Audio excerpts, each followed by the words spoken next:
Ici Éric Giagal. Avec moi, vous écoutez CPAM, Radio Union à Montréal.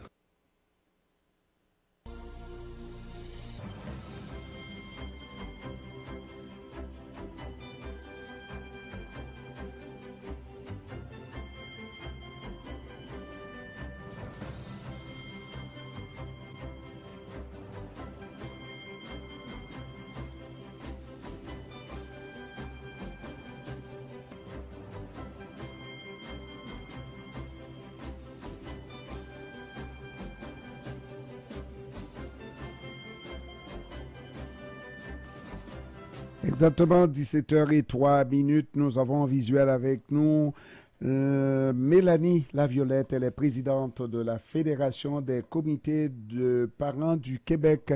Bon après-midi, Madame Laviolette. Bonjour. Ça va bien, Madame Laviolette?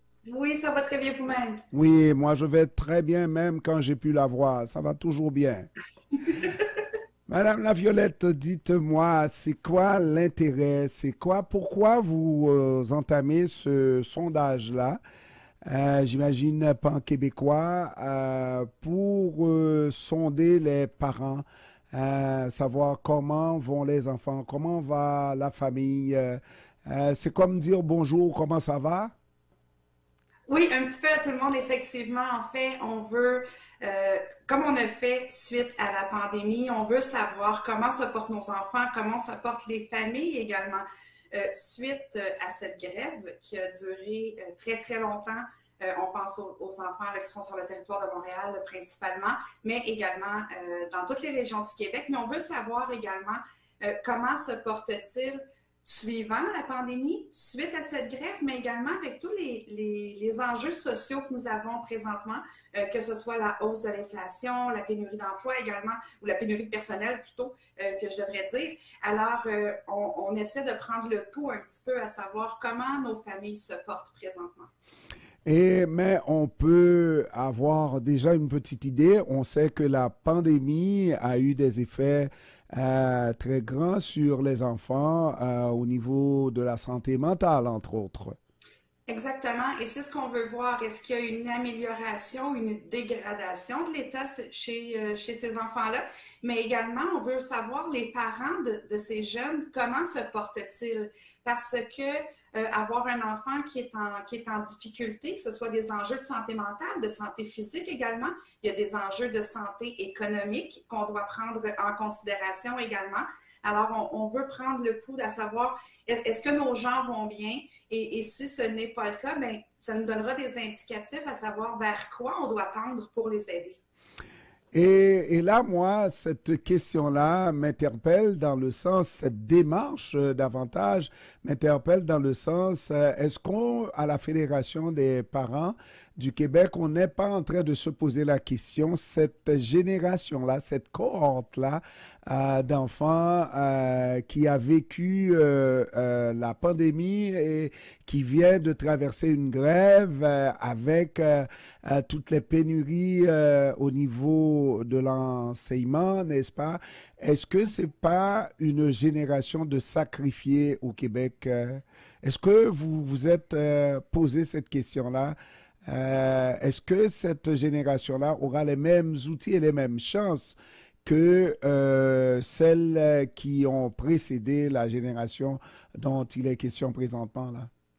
On se doit de se poser la question, effectivement. On espère que non, bien évidemment, c'est ce qu'on souhaite du plus profond de notre cœur, parce que notre but à nous, à la Fédération, c'est de promouvoir la réussite éducative, le plein développement, le plein potentiel de nos enfants. Donc, bien évidemment que c'est une question qui nous interpelle. Vous soulevez un point qui est important. Mais on constate également au retour de la pandémie et probablement que ça va exacerber un petit peu avec la grève qui s'est prolongée, un refermement de nos enfants sur eux-mêmes, donc un peu plus sur leurs écrans, peut-être moins portés vers la socialisation envers l'autre également. Donc, on veut voir est-ce qu'il y a une amélioration, une dégradation au niveau de l'État. Et au niveau de la persévérance scolaire également, de l'envie de réussir, de l'envie de se dépasser parce qu'ils ont été mis à rude épreuve, nos enfants, dans les dernières années. On a vraiment besoin de savoir est-ce que ça va et de quelle façon on peut les aider.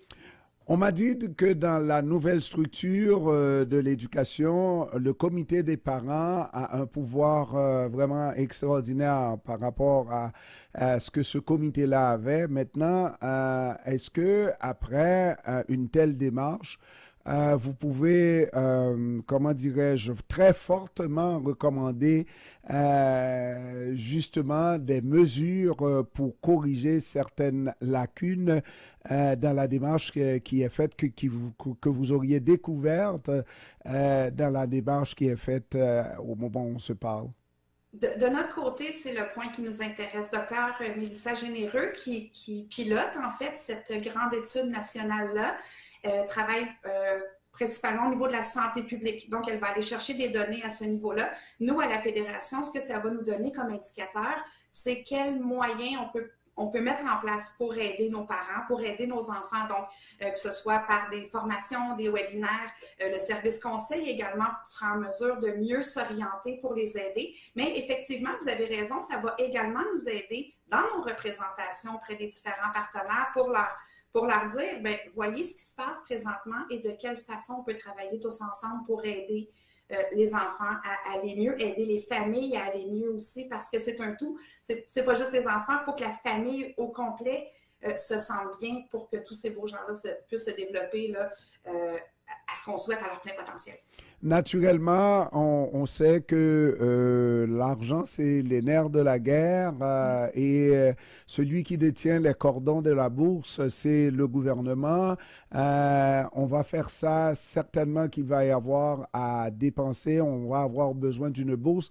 Est-ce qu'on peut exiger au gouvernement, forcer la note, un petit peu la main au gouvernement d'investir pour mettre en application quelque chose qui pourrait être salutaire pour cette génération vraiment qui a connu des difficultés auxquelles on ne s'attendait vraiment pas?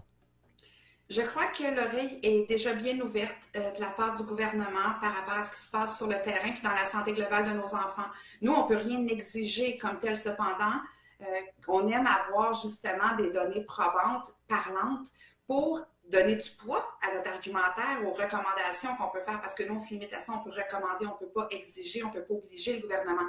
Mais on a un historique de dépôt de mémoire et d'avis très, très documenté, percutant parfois, et toujours en mode solution également.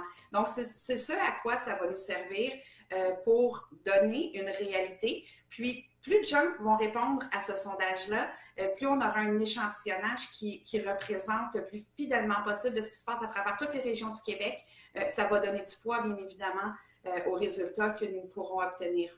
Madame Laviolette, vous êtes parent d'enfants aussi fréquentant l'école et quand on pose des questions, il me semble qu'on connaît un peu la réponse. Qu'est-ce que vous avez trouvé, vous, de plus difficile dans les moments qu'on vient de vivre, que ce soit avec la pandémie, que ce soit avec cette crise de l'éducation, cette grève?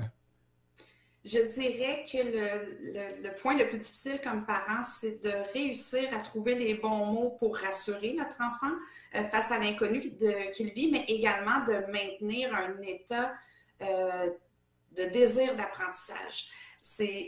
Surtout, moi, je suis maman de deux adolescents, donc on perd la main un petit peu sur eux, mais c'est important d'ouvrir des canaux de communication avec nos enfants, de s'assurer qu'on est à l'écoute de leurs sentiments, de leurs ressentis, de ne pas invalider non plus ce qu'ils ressentent, mais de s'assurer, de les assurer qu'on est là, qu'on est présent, qu'on va les appuyer.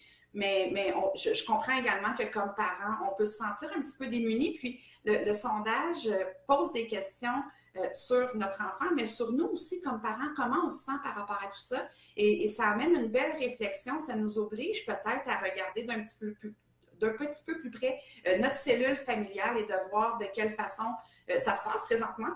Puis ça nous amène à la réflexion aussi de quelle façon je peux améliorer les choses dans mon petit milieu à moi qui m'appartient. Et si tout le monde le fait, bien évidemment, ça peut apporter des résultats concrets qui pourraient être positifs.